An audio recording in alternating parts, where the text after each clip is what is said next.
శుక్లాంబరధరం విష్ణుం శశివర్ణం చతుర్భుజం ప్రసన్నవదనం ధ్యాయేత్ సర్వవిఘ్నోపశాంతయే అగజానన పద్మార్కం గజానన మహార్నిశం అనేకదంతం భక్తానాం ఏకదంతోపాస్మహే. ఓం గం గణపతే నమః. ఓం శ్రీమాత్రే నమః. ఓం శ్రీ గురుభ్యో నమః. ఈ టీవీ వీక్షిస్తున్నటువంటి ప్రేక్షకులందరికీ కూడా పేరు పేరున నా హృదయపూర్వక నమస్కారాలు. ఇప్పుడు మనం జూన్ 1వ తారీఖు నుంచి జూన్ 30వ తారీఖు వరకు కూడా ఈ 12 రాశుల వారికి ఎలా ఉండబోతుందో తెలుసుకుందాం. దానికంటే ముందర నా పేరు వాడరేవు ఆదినారాయణరావు శర్మ. 7075389589 7075389589. మీ జాతకాలు చూపించుకోవాలనుకున్నా, అదే ఏదైనా ముహూర్తాలు పెట్టించుకోవాలనుకున్నా మా ఆది ఆస్ట్రాలజీకి ఫోన్ చేయండి. నేను తప్పకుండా నేనే లిఫ్ట్ చేస్తాను ఫోను. ఒకవేళ ఇలా షూట్స్లో ఉన్నప్పుడు, అయితే జాతకాలు చెప్తున్నప్పుడు నేను లిఫ్ట్ చేయలేకపోవచ్చు, వాట్సాప్ మెసేజ్ పెడితే తప్పకుండా నేను మీకు రెస్పాండ్ అవుతాను. తప్పకుండా మీకు రెస్పాండ్ అవ్వడమే కాకుండా మీకు జవాబులు కూడా చెప్తూ ఉంటాను. మీకు ప్రాబ్లమ్స్ ఉంటే చెప్తూ ఉంటాను. కన్యారాశి జూన్ నెల మొత్తం కన్యారాశి వారికి ఎలా ఉండబోతోంది తెలుసుకుందాం. బ్రహ్మాండంగా ఉండబోతోంది. ముఖ్యంగా ఏంటంటే ఒక్క చిన్న ఇబ్బంది అంటే శనీశ్వరుడు మీ రాశిని చూడడం వలన, సప్తమ స్థానంలో ఉండడం వలన చిన్నపాటి ఇబ్బంది తప్ప మిగతాదంతా సేమ్ బ్రహ్మాండంగా ఉంటారు. చూడండి, ధన ప్రాప్తి చూడండి, ధన విషయాలు చూసుకుంటే ఎటువంటి ఇబ్బంది కలగకుండా గురుబలం వలన మీకు ధన ప్రాప్తి కలిగి తీరుతుంది. వద్దురా బాబోయ్ అనుకున్నా కూడా ఏదో విధంగా మీకు జాతకంలో రాసిన ప్రకారం డబ్బులు వస్తాయి, డౌటే లేదు. అంతేకాదండి, మీ కుటుంబంలో మంచి పేరు ప్రఖ్యాతులు ఉంటాయి, ధన వృద్ధి కలుగుతూ ఉంటుంది, గొప్ప గొప్ప పదవులు రావడానికి అవకాశం ఉంది. ముఖ్యంగా మీ నేమ్ అండ్ ఫేమ్ బాగుంటుంది. ముఖవర్చస్సు, కంఠధ్వని బాగా ఎక్కువ మాట్లాడే శక్తి భగవంతుడు మీకు ఇచ్చాడు. పైగా కొంతమంది గాయకులు ఉంటారు, వాళ్ళకి యాంకరింగ్ వృత్తిలో ఉన్న వారికి ధనప్రాప్తి కలుగుతుంది. ఎక్కువగా ప్రయాణాలు షార్ట్ జర్నీ చేసేస్తూ ఉంటారు. మీ way of thinking, way of living style బ్రహ్మాండంగా ఉంటుంది. కొత్త కొత్త ఆలోచనలు కార్యరూపం ధరిస్తుంటారు. అంత బాగుందండి. అంతేకాకుండా ఎక్కడికి వెళ్ళినా కంఫర్టబుల్నెస్ ఎక్కువ, మీకు సుఖపడతారు, హాయి ప్రశాంతంగా ఉంటారు. అందుకే చదువులో కూడా మీరు బాగా రాణిస్తారు. మీరు చదువులో బాగా రాణించడం జరుగుతుంది మీకు. అలాగే మీ తల్లిగారికి ఆరోగ్య పరిస్థితి, ఆర్థిక పరిస్థితి కూడా చాలా చాలా బ్రహ్మాండంగా ఉంటుంది. ముఖ్యంగా మీ తల్లిగారి యొక్క ప్రేమాభిమానాలు ఎక్కువ. అంతేకాదు కదండి, మీ గురు ప్రభావం వల్లే కదా మీకు సంగీతంలో బాగా బాగా రాణిస్తుంటారు. బాగా ఎందుకంటే బాగా ఫోర్స్గా ఎక్కువగా సినిమా రంగంలో కొంతమంది ఉంటారు, సంగీతంలో విద్వాంసులు, కళాకారులు. వాళ్ళు కళాకారులు అంటే సంగీతంలో బాగా చేసేవారు, డైరెక్టర్స్. వాళ్ళకి చాలా బ్యూటిఫుల్గా ఉంటుందండి. ఆ అవకాశాలు వెతుక్కుంటూ వస్తాయి సంగీతంలో ఉన్న వాళ్ళకి. అంతేగా రైతులు కూడా వాళ్ళకి ఇక్కడ పంటలో నష్టం లేకుండా బ్యూటిఫుల్గా వాళ్ళకి హ్యాపీగా ధనప్రాప్తి బాగా కలుగుతుంది. సంతానం వల్ల ఎటువంటి ఇబ్బందులు కలగకుండా ప్రశాంతమైన వాతావరణంలో ఉంటారు మీరు. ముఖ్యంగా రాహు 6వ భావంలో రాహు బాహువులు మీకు తిప్పుతాడు అంటాం కదా. ఆ రాహు ప్రభావం ఏమవుతుందంటే మీకు ఎటువంటి ప్రాబ్లమ్స్ లేకుండా సంపూర్ణమైనటువంటి ఆరోగ్యమే కాకుండా ఎటువంటి ఇబ్బంది కలగకుండా మీకు శత్రుభయం లేకుండా చక్కగా ప్రతి పోటీ పరీక్షల్లో విజయం సాధిస్తూ ప్రశాంతంగా ఉంటారు. పోటీ పరీక్షలో విజయం సాధించడం కాకుండా ఇంటర్వ్యూస్లో కూడా విజయం సాధిస్తారు. మీరు ఫారిన్ కంట్రీస్ వెళ్ళడానికి స్టాంపింగ్ కూడా అయిపోతుంది. లైక్ గవర్నమెంట్ సంబంధించిన వృత్తిలో ఉండడానికి కూడా అవకాశాలు బాగా ఉంటాయి.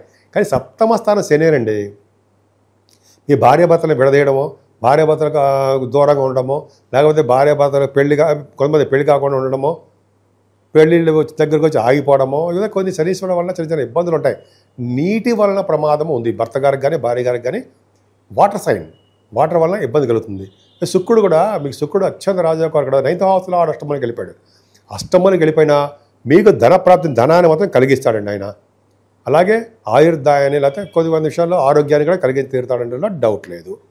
ఇక్కడి నుంచి బాగుంటుందండి. భాగ్య రాజ్య లాభస్థానాలు పర్ఫెక్ట్గా బాగున్నాయి. ముఖ్యంగా భాగ్యస్థానంలో రవిబుధులు ఉంటే వాళ్ళు ఏంటంటే విదేశ పర్యటన చేయిస్తాడని చెప్తుంటాం. ఎందుకు చేయిస్తారండి?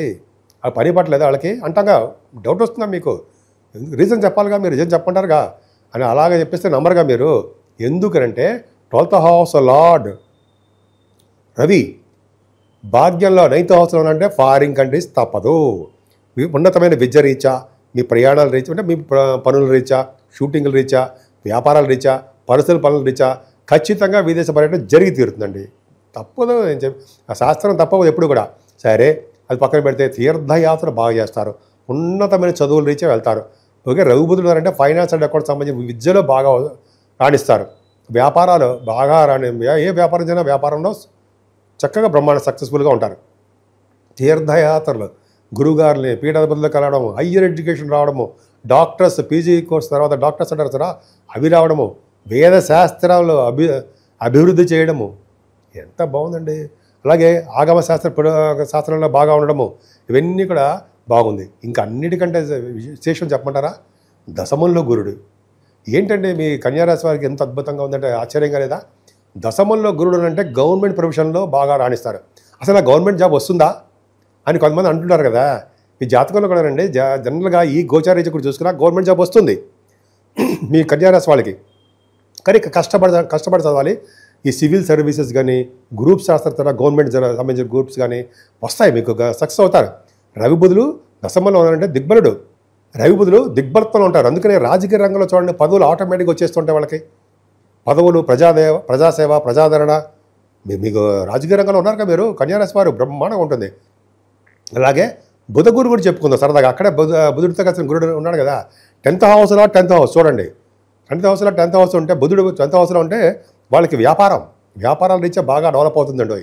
అంతేకాకుండా బుధ గురులు కాంబినేషన్ వలన మీకు జనరల్గా ఏంటంటే గురుడు కూడా చెప్పుకుందాం. బుధ గురుడు అంటే బుధుడితో కలిసిన గురుడు అంటే జనరల్గా మనం డాక్టర్స్ వృత్తిలో ఉన్నవారికి, అలాగే మ్యాథమెటిషియన్స్కి, ఇంజనీరింగ్ విద్యలో ఉన్నవారికి, ఆస్ట్రాలజర్స్కి అలాగా మరి చెప్పుకుంటూ వెళ్ళిపోవచ్చు. బ్రహ్మాండంగా ఉంటుంది వాళ్ళకి, చాలా అద్భుతమైన ఫలితాలు ఉంటాయని మనం చెప్తుంటాం కదండి. అంతేకాకుండా ఈ రవి బుధుడితో కలిసిన గురుడు కూడా మీకు యోగాన్ని కలిగిస్తున్నాడు కదా. అంటే గవర్నమెంట్ ప్రొఫెషన్లో ఉండడానికి అవకాశాలు ఎక్కువ ఉండడము, అలాగే విశేషమైన ధనం సంపాదించడంలో ఇందాక సెకండ్ హౌస్ కాదు, మీ రాశికి ఒక ప్రాబ్లం ఉన్నా కూడా ధన సంపాదనలో ఎప్పుడూ ఇబ్బంది పడరు. న్యాయపరమైన చట్టపరమైన వారుగా మీరు ఉంటారు. అంటే మీరు కొంతమంది లాయర్స్గా, అడ్వకేట్స్గా బ్రహ్మాండంగా సాధిస్తారు. అలాగే దేవాలయాలకి అధికారిగాను, దేవాలయాలు సందర్శించడంలో పురోహితులుగాను, దేవాలయాలు సందర్శించడంలోనూ పురోహితులుగాను ఇలాగ మీరు బాగా డెవలప్ అవుతారు. ముఖ్యంగా వేదశాస్త్రము, ఆగమ శాస్త్రాల్లో కూడా బాగా విశేషమైన ప్రజ్ఞ కనబరుస్తారు. బుధుడు గురుడు అదృష్టాన్ని ప్రసాదిస్తారు అన్నారు, సందేహం లేదు. రవి కూడా అంతే. బుధాదిత్య యోగం కదండి మీకు. రవి బుధులు దశమలు అంటే బుధాదిత్య యోగం కాదా, బ్రహ్మాండంగా సక్సెస్ అవుతారు. అంతేకాకుండా మీరు జ్యోతిష శాస్త్ర పండితులు కూడా మీరు బ్రహ్మాండంగా సక్సెస్ అవుతారు. 11వ భావంలో కుజుడితో కలిసిన కుజుడు రీచల స్థితిలో ఉన్నప్పటికీ కుజబుధుల వల్ల డాక్టర్స్, కర్కటక రాశికి కుజబుధులు 11వ భావంలో ఉండడం వల్ల డాక్టర్స్ వాళ్ళ వ్యాపారాలు, వాళ్ళ క్లినిక్స్ సక్సెస్ అవుతాయి. పైగా వాళ్ళు ఆపరేషన్స్ కూడా చేస్తారు, అది కూడా సక్సెస్ అవుతూనే ఉంటుందండి. 12వ భావంలో కుజుడితో కలిసిన కేతు తప్పు, అవునా, తప్పే. ఎందుకంటే అష్టమాధిపతి 12వ భావంలో కొంచెం ఇబ్బందిగా, మంచిదే కానీ కొద్దిగా యాక్సిడెంట్స్ అవ్వడము, చిన్న చిన్న దెబ్బలు తగలడము, పనులు సకాలంలో అవ్వలేకపోవడము, చిన్న చిన్న ఇబ్బందులు ఉండడానికి అవకాశం మాత్రం కుజ కేతుల వల్ల ఉంది. కానీ రావు కేతుల మధ్యలో కాలసర్ప దోషంలో ఉండిపోవడం వలన మీరు పూజలు చేయించుకోవాలండి. అంటే అమ్మవారి పూజ చేయించుకోవడం ఫస్ట్ పాయింట్. అమ్మవారి పూజలు చేయించుకోవాలి.